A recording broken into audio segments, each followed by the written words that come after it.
নথিপত্রে রাস্তার প্রস্থ ১২০ ফুট, দখল দৌরাত্মে ব্যবহার উপযোগী মাত্র ১৮ ফুট। বসেছে বাজার, দোকান, হোটেল, আরও কত কি। বলছিলাম মোহাম্মদপুর বাসস্ট্যান্ড থেকে বুদ্ধিজীবী সেতু হয়ে দক্ষিণমুখী সড়কের কথা। দর্শক, মুস্তাফিজুর রহমানের ক্যামেরায় বাকিটা জানাচ্ছেন অখিল পোদ্দার।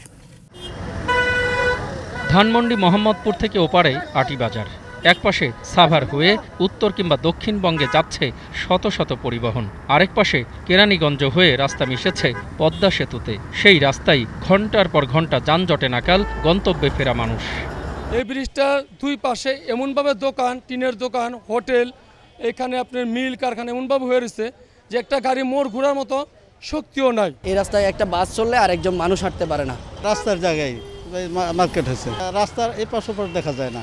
60 ফিট 80 ফিট ছিল, সেটা 20 ফুটা এখন নাই। রুদপুর যাইতে পারি না, আমরা কলাতিয়া যাইতে পারি না, আমরা খোলামোড়া যাইতে পারি না এই যানজটের জন্য। কোনো র্যাবের একটা হেডকোয়ার্টার, আরবি বিশ্ববিদ্যালয় সহ আরও অনেক গুরুত্বপূর্ণ প্রতিষ্ঠান এখানে রয়েছে। একদিকে ব্রিজের জাম, আরেক দিকে হলে ওইখানে আপনার ছিনতাইকারীর অভাব নাই। যখন জামে বসে থাকে মানুষ, অটোমেটিক ফাট করে আপনার মোবাইল থেকে লয়ে যায়, ওই মেয়েদের গয়না চুরি করে ফাট করে লয়ে দেওয়া দেয় আমার চোখের সামনে। ব্রিজের আগে পিছনে এবং এই চৌরাস্তায় সব সময় দিনরাত 24 ঘন্টা জ্যাম লেগে থাকে, যার ফলে আমাদের আসতে খুবই ভোগান্তির শিকার হতে হয়। রবিবার সকালে বাসা থেকে আসি, আটিবাজারে 5 দিন অবস্থান করি, বৃহস্পতিবার অফিস শেষ করে সাধারণত আবার বাসায় ফিরি। এই রাস্তাটা আসলে অনেক চওড়া রাস্তা, কিন্তু এই রাস্তাগুলোর এমনই অবস্থা, এখানে যত্রতত্রভাবে বিভিন্ন জায়গায় গাড়ি পার্কিং করা থাকে। তারপর রাস্তার পাশ দিয়ে বিভিন্ন খাবারের দোকান, বিভিন্ন দোকান বসে আছে। এমনকি কখনো দেখা যায় যে বসুন্ধরা থেকে আমি যখন একটা সিএনজি রিজার্ভ করে এখানে আসি, তখন আধা কিলোমিটার 1 কিলোমিটার পিছনে আমাকে সিএনজি থেকে নেমে বাকি রাস্তাটুকু হেঁটে আসতে হয়। আশপাশে অনেকগুলো সরকারি বেসরকারি স্থাপনা, কিন্তু জটের কারণে তার সুফল পাচ্ছেন না সাধারণ মানুষ। এবং পদ্মা সেতুকে ঘিরে যে আপনার সরকারের ন্যাশনাল গভর্নমেন্টের যে পলিসি, সেটার সাথে কেরানীগঞ্জ কানেক্টিভিটি বিস্তার করার জন্য চেষ্টা করছে। কোনো গাড়ি যদি আপনার স্টার্ট বন্ধ হয়ে যায় তাহলে বিরাট যানজট সৃষ্টি হয়। রাস্তার দুই পাশেই কিছু অবৈধ স্থাপনা তৈরি হয়েছে, মোহাম্মদপুরের মধ্যে বেশি, কেরানীগঞ্জ অংশটা খুবই কম। অতি দ্রুত যেগুলো অবৈধ স্থাপনা আছে আমরা এগুলো সরিয়ে দিব। আমরা উপজেলা পরিষদের যে আইন আছে সেটা প্রয়োগ করব। কানেক্টিভিটি আমরা বৃদ্ধি করার জন্য আমাদের ইতিমধ্যে অনেক পরিকল্পনা আছে, আমরা কাজ শুরু করেছি। সরু রাস্তাগুলো আমরা ইতিমধ্যে প্রায় গ্রামীণ রাস্তাগুলো যেখানে 10 ফিট ছিল সেগুলো 24 ফিটে রূপান্তরিত করার কাজ শুরু করেছি। দিন পেরিয়ে সন্ধ্যা কিংবা গভীর রাতেও যানজটের ধকল সইতে হয় আমজনতার। স্থানীয় এমপি আর কাউন্সিলরের নাম ভাঙান দখলদার পেশি শক্তি, চিনলেও তাই নাম বলা সম্ভব নয় ভুক্তভোগীদের।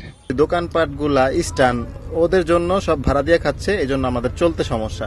অনলি আমরা পাচ্ছি 20 ফিট, 100 ফিট কোনো না কোনো ভাবে উধাও হয়ে গেছে। যেখানে যেতে সর্বোচ্চ 10 থেকে 15 মিনিট সময় লাগার কথা, সেখানে লেগে যাচ্ছে কখনো ঘন্টা পার হয়ে যাচ্ছে। অ্যাম্বুলেন্স এবং ফায়ার সার্ভিস কোনো গাড়ি এখানে সঠিকভাবে চলাচল করে। রাস্তার দুপাশে প্রচন্ড ময়লা থাকে, একটু বৃষ্টি হলে পানি জমে যায়। সামনে র্যাব অফিস, SBPN সবই এখানে। সড়ক বিশেষজ্ঞরা বলছেন মাস্টার প্ল্যান বাস্তবায়ন হলে এ সমস্যা থাকবে না। গ্রেটার ঢাকা 1528 স্কয়ার কিলোমিটার রাজুকের জুরিডিকশন। এই জুরিডিকশনের মধ্যে যেই অর্গানাইজেশনের যে কাজটা করুক না কেন, যদি একটা কোঅর্ডিনেটেড এফোর্ট ওয়েতে সেটা করা হয়, তাহলে রাজধানীর লোকজনের ভোগান্তিটা কমবে, অ্যাজ ওয়েল অ্যাজ মাস্টার প্ল্যানটাকে বাধ্যবাধকতা রেখে সেখানে সেটা করতে হবে।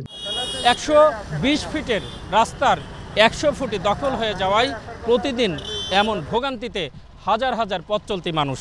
প্রিয় দর্শক, আপনার চারপাশে নানা সমস্যা আর ভোগান্তির চিত্র তুলে ধরবে 21শে টেলিভিশন।